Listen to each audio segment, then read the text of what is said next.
नमस्कार दोस्तों, ये एसएमसी की सीरीज का 8वां वीडियो है और आज हम समझने वाले हैं ऑर्डर फ्लो के विषय में। दोस्तों, अगर आपने इस सीरीज के पिछले 7 वीडियो नहीं देखे हैं तो पहले आप उन वीडियो को देख लीजिए, उसके बाद आप इस वीडियो को देखिए, क्योंकि एसएमसी का हर एक टॉपिक दूसरे टॉपिक से कनेक्ट है। अगर आप सीधे ऑर्डर फ्लो का वीडियो देखते हैं तब आपको बहुत सारी ऐसी चीजें हैं जो आपको समझ ही नहीं आएगी, इसलिए पहले पिछले वीडियो को देख लीजिए, उसके बाद ऑर्डर फ्लो का वीडियो देखिए। तो चलिए अब हम सीधा टॉपिक की तरफ चलते हैं और समझते हैं कि ऑर्डर फ्लो क्या होता है। दोस्तों, पिछले 2 वीडियो में हमने एफवीजी और ऑर्डर ब्लॉक के विषय में सीख लिया था, जिसमें हमने सीखा था कि एक वैलिड एफवीजी को हम कैसे आइडेंटिफाई कर सकते हैं और एक वैलिड ऑर्डर ब्लॉक को हम किस तरीके से आइडेंटिफाई कर सकते हैं।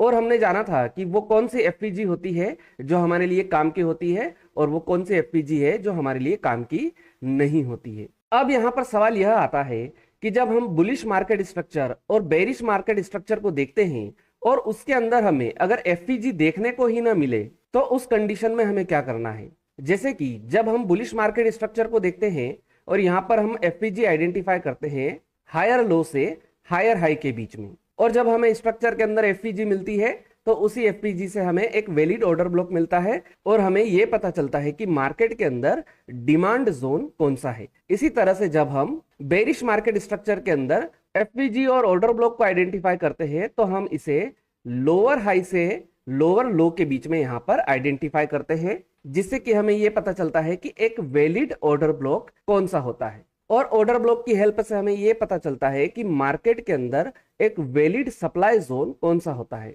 अब यहां पर सवाल यह आता है कि अगर हमें बुलिश मार्केट स्ट्रक्चर के अंदर हायर लो से हायर हाई के बीच में कोई एफपीजी ही ना मिले तो उस कंडीशन में हमें क्या करना है, क्योंकि जब हमें एफपीजी ही नहीं मिलेगी तो हम ऑर्डर ब्लॉक को भी आइडेंटिफाई नहीं कर पाएंगे, और जब हम ऑर्डर ब्लॉक को आइडेंटिफाई नहीं कर पाते हैं तो उस कंडीशन में हमें यह भी नहीं पता चलेगा कि एक वैलिड डिमांड जोन कौन सा है।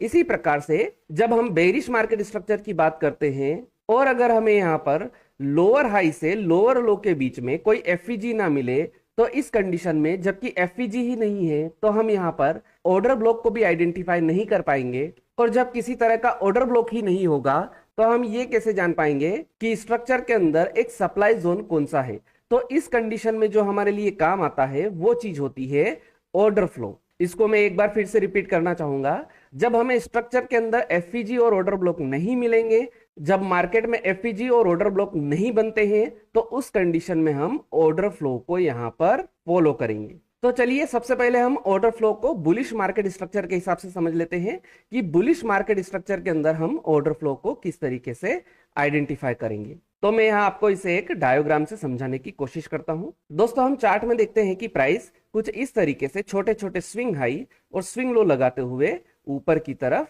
जा रहा है। तो यहाँ पर यह है हमारा एक हायर लो, और जब यहाँ पर आईडीएम हो जाएगा कुछ इस प्रकार से तो ये बन जाएगा हमारा एक हायर हाई।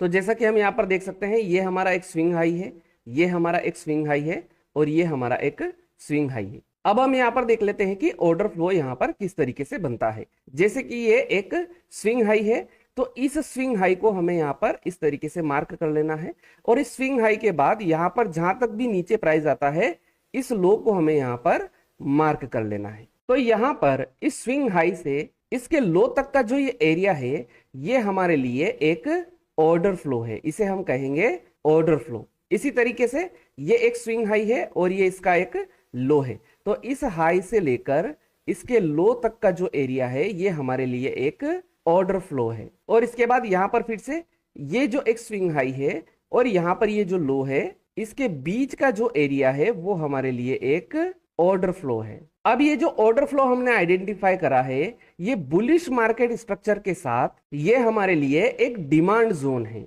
ये हमारे लिए एक डिमांड जोन है। इसका मतलब ये हुआ कि ये जो एरिया है इस एरिया के अंदर जो एसएमसी ट्रेडर है, जो इंस्टीट्यूशनल ट्रेडर है, वो इस जोन के अंदर बाइंग करते हैं, खरीदारी करते हैं, और इनमें से किसी एक ऑर्डर फ्लो को मार्केट टेस्ट करके वापिस से ऊपर की तरफ चला जाएगा। अब यहाँ पर सवाल ये आता है कि इनमें से कौन सा ऑर्डर फ्लो होगा जिसको कि मार्केट टेप करेगा या टच करेगा और उसके बाद ऊपर चला जाएगा। तो हमारे लिए यहाँ पर जो ये समझना जरूरी है कि हमारे लिए जो 2 ऑर्डर फ्लो है वो सबसे ज्यादा महत्वपूर्ण होते हैं। पहला ऑर्डर फ्लो जो कि हायर लो के बाद में बनता है, मतलब कि जो हमारा फर्स्ट ऑर्डर फ्लो है ये वाला हमारे लिए महत्वपूर्ण रहेगा।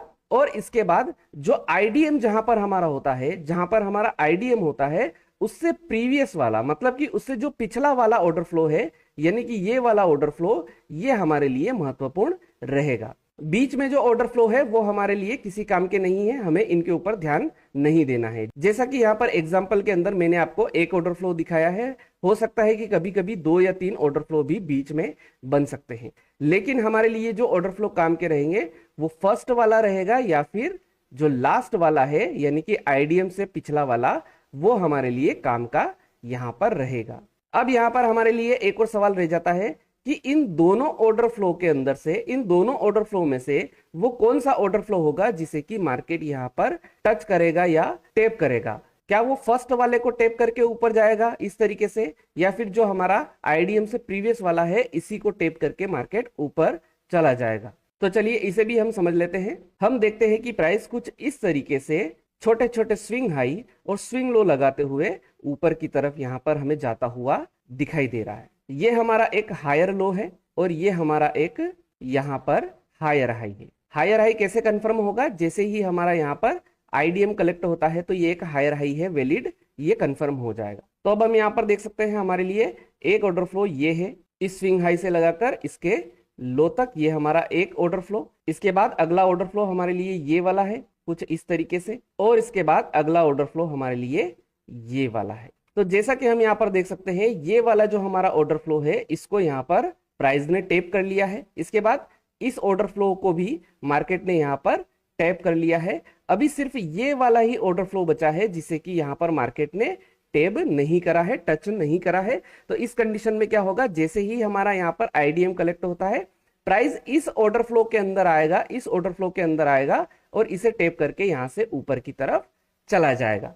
यहाँ पर आपको ये समझना होगा कि कोई भी ऑर्डर ब्लॉक हो या कोई भी ऑर्डर फ्लो हो वो सिर्फ एक ही बार काम करता है और एक बार टैप होने के बाद उसका कोई मतलब नहीं रह जाता है। जैसा कि हम यहाँ पर एग्जांपल में देख सकते हैं, इस ऑर्डर फ्लो को यहाँ पर प्राइस ने एक बार टेस्ट कर लिया है, इस ऑर्डर फ्लो को भी यहाँ पर एक बार टेस्ट कर लिया है। अब सिर्फ ये ही वाला एक ऑर्डर फ्लो बच गया था जहां पर कि मार्केट इस जगह पर नीचे नहीं आया है, इसने आईडीएम यहाँ पर कलेक्ट करा, उसके बाद यहाँ पर नीचे आया, तो यहां से मार्केट इसको टच करके वापस से ऊपर की तरफ यहाँ पर जाएगा। और इसी ऑर्डर फ्लो को हम यहाँ पर क्यों मार्क कर रहे हैं, क्योंकि ये हमारा आईडीएम से प्रीवियस वाला ऑर्डर फ्लो है। इसी प्रकार से यहाँ पर एक और हम डायग्राम देख लेते हैं। प्राइस कुछ इस तरीके से यहाँ पर छोटे छोटे स्विंग हाई और स्विंग लो लगाते हुए ऊपर की तरफ यहाँ पर हमें जाता हुआ दिखाई देता है। ये हमारा एक यहाँ पर हायर लो है और यहाँ पर ये हमारा एक हायर हाई है। हायर हाई कैसे कंफर्म होगा, जब यहाँ पर हमारा आईडीएम कलेक्ट हो जाएगा। तो अभी हमारे लिए एक ऑर्डर फ्लो ये वाला है, इस तरीके से मैं यहाँ पर इसे मार्क कर लेता हूँ। अगला ऑर्डर फ्लो हमारे लिए कुछ इस प्रकार से ये वाला है। इसके बाद अगला जो हमारा ऑर्डर फ्लो है वो यहाँ पर कुछ इस तरीके से है। तो जैसा कि हम यहाँ पर देख सकते हैं ये वाला ऑर्डर फ्लो प्राइस ने यहाँ पर टैप कर दिया है, ये वाला भी ऑर्डर फ्लो यहाँ पर प्राइस ने टैप कर दिया है। तो इस कंडीशन में सिर्फ ये वाला ही ऑर्डर फ्लो बचा है, जो हमारा फर्स्ट ऑर्डर फ्लो है ये वाले ही बचा है जिसे मार्केट ने अभी तक टैप नहीं करा है। तो इस कंडीशन में प्राइस इस ऑर्डर फ्लो तक आएगा, यहाँ पर ये हमारे लिए एक डिमांड जोन है, इसके अंदर मार्केट आएगा और यहाँ से वापिस ऊपर की तरफ जाएगा। तो दोस्तों मेरे ख्याल से आपको ये समझ में आ गया होगा कि बुलिश मार्केट स्ट्रक्चर के साथ हम यहाँ पर ऑर्डर फ्लो को किस तरीके से आइडेंटिफाई कर सकते हैं और हमारे लिए एक वैलिड ऑर्डर फ्लो क्या होता है ये भी आप यहाँ पर समझ चुके होंगे। इसको मैं यहाँ पर आपको एग्जांपल के तौर पर चार्ट में समझा दूंगा ताकि आपको ये और अच्छे से समझ में आ सके।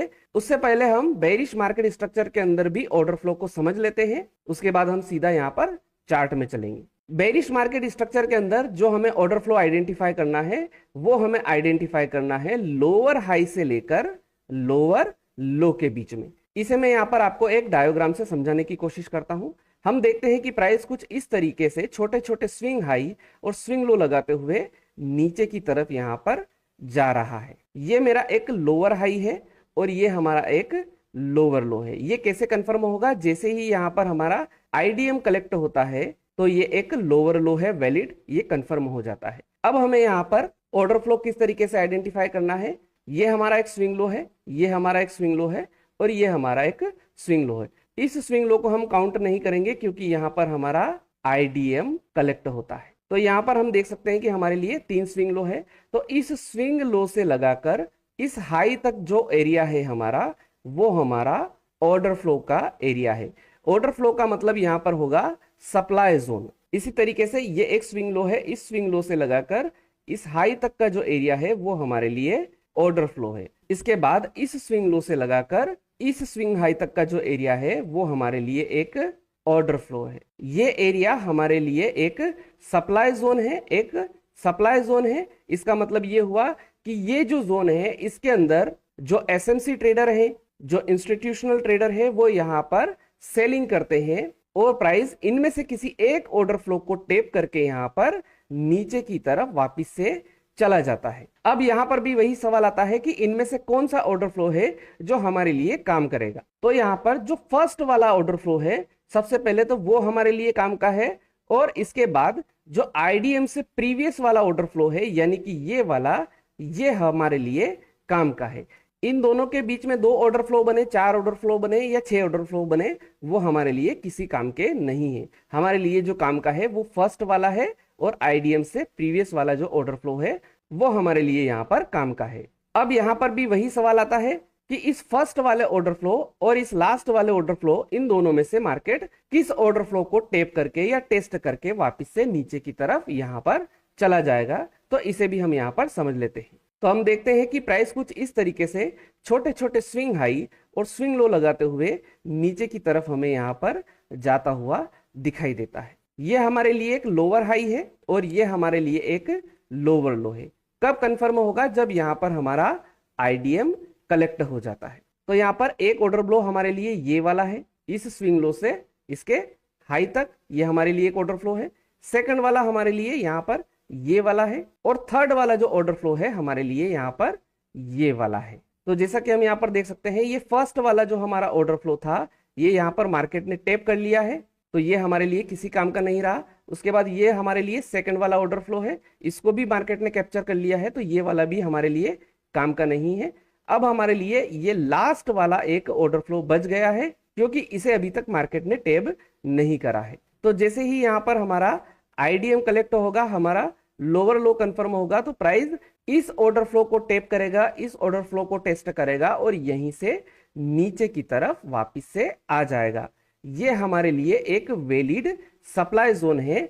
इस जोन के अंदर जो इंस्टीट्यूशनल इन्वेस्टर हैं, जो एसएमसी ट्रेडर है, वो यहाँ पर शॉर्ट सेल करेंगे। इसी प्रकार से हम यहाँ पर एक अगला एग्जांपल भी समझ लेते हैं। हम यहाँ पर देखते हैं कि मार्केट कुछ इस तरीके से छोटे छोटे स्विंग हाई और स्विंग लो लगाते हुए नीचे की तरफ यहाँ पर जा रहा है। ये हमारा एक लोअर हाई है और ये हमारा एक लोअर लो है। ये कब कंफर्म होगा? जब यहाँ पर हमारा आईडीएम कलेक्ट हो जाएगा। तो यहाँ पर हमारे लिए एक ऑर्डर फ्लो ये वाला है, इस तरीके से एक ऑर्डर फ्लो हमारे लिए ये वाला है और एक ऑर्डर फ्लो हमारे लिए ये वाला है। अब हम यहाँ पर देख सकते हैं कि इस ऑर्डर फ्लो को यहाँ पर मार्केट ने टच कर लिया है, इस ऑर्डर फ्लो को भी मार्केट ने इस जगह पर टच कर लिया है। अब यहाँ पर सिर्फ हमारे लिए एक ये ही ऑर्डर फ्लो बचा है जिसे कि मार्केट ने अभी तक टैप नहीं करा है। तो इस कंडीशन में प्राइस यहाँ तक आएगा, इस वाले ऑर्डर फ्लो को टच करेगा, टैप करेगा और यहाँ से मार्केट वापस नीचे की तरफ चला जाएगा। तो ये जो जोन है, इस जोन के अंदर हम ये मानकर चलते हैं कि जो एसएमसी ट्रेडर है, जो इंस्टीट्यूशनल ट्रेडर है, वो यहाँ पर सेलिंग करते हैं। ये एक सप्लाई जोन है, यहाँ पर जो बड़े इन्वेस्टर है वो यहाँ पर सेलिंग करके चलते हैं। तो दोस्तों मेरे हिसाब से आपको बेरिश मार्केट स्ट्रक्चर के अंदर भी ये समझ में आ गया होगा कि हम एक वैलिड ऑर्डर फ्लो को किस तरीके से आइडेंटिफाई कर सकते हैं। अब हम सीधा चार्ट में चलते हैं और बुलिश ऑर्डर फ्लो और बेरिश ऑर्डर फ्लो को हम यहाँ पर चार्ट में समझ लेते हैं ताकि आपको ये और अच्छे से समझ में आ सके। उससे पहले आप सभी से एक छोटी सी रिक्वेस्ट है, अगर आप हमारे चैनल पर पहली बार आए हैं तो प्लीज चैनल को सब्सक्राइब कर दीजिए, और अगर आपको यह एसएमसी की सीरीज पसंद आ रही है तो प्लीज वीडियो को लाइक जरूर कीजिए, क्योंकि आपका एक लाइक हमारे लिए मोटिवेशन का काम करता है। तो चलिए दोस्तों, अब हम ऑर्डर फ्लो को सीधा चार्ट में ही समझ लेते हैं ताकि आपको ये और अच्छे से समझ में आ सके। सबसे पहले हम बुलिश मार्केट स्ट्रक्चर के अंदर ऑर्डर फ्लो को समझ लेते हैं। जैसा कि आप चार्ट में देख सकते हैं, ये मेरा एक हायर लो है और ये मेरा एक हायर हाई है, और हम यहाँ पर देख सकते हैं कि प्राइस छोटे छोटे स्विंग हाई और स्विंग लो लगाते हुए ऊपर की तरफ जाते हुए हम यहाँ पर इसको देख सकते हैं। और यहाँ पर हमारा आईडीएम कलेक्ट होता हुआ हमें दिखाई देता है। अब हम यहाँ पर देख सकते हैं कि हायर लो के बाद ये वाला जो है ये हमारा सबसे पहला ऑर्डर फ्लो है। इसके बाद आईडीएम से प्रीवियस स्विंग हाई हमारे लिए ये वाला है, तो मैं इसको भी यहाँ पर मार्क कर लेता हूं। तो दोस्तों जैसा कि हम देख सकते हैं ये वाला हमारा फर्स्ट वाला ऑर्डर फ्लो है और इस ऑर्डर फ्लो को यहाँ पर इस वाले स्विंग हाई ने यहाँ पर टेप कर दिया है। तो इस कंडीशन में हमारे लिए आईडीएम से जो प्रीवियस वाला ऑर्डर फ्लो है वो हमारे लिए काम करे जाता है।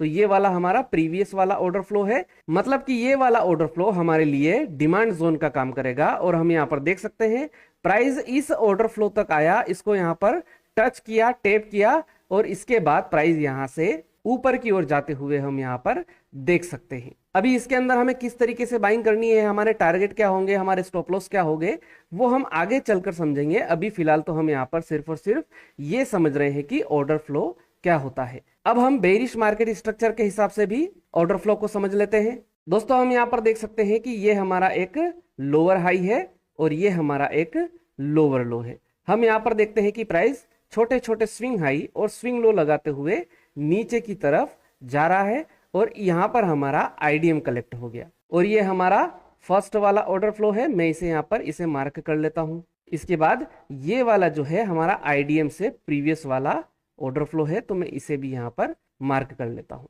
अब हम यहाँ पर देख सकते हैं कि इस पूरे ट्रेंड के अंदर जो हमारा फर्स्ट वाला ऑर्डर फ्लो है ये कहीं पर भी टेस्ट नहीं हुआ है और ना ही जो हमारा आईडीएम से प्रीवियस वाला ऑर्डर फ्लो है ये टेस्ट हुआ है। तो इस कंडीशन में हम यहाँ पर देख पा रहे हैं कि प्राइस फर्स्ट वाले ऑर्डर फ्लो को टेस्ट करके सीधा नीचे की तरफ यहाँ पर आ गया है।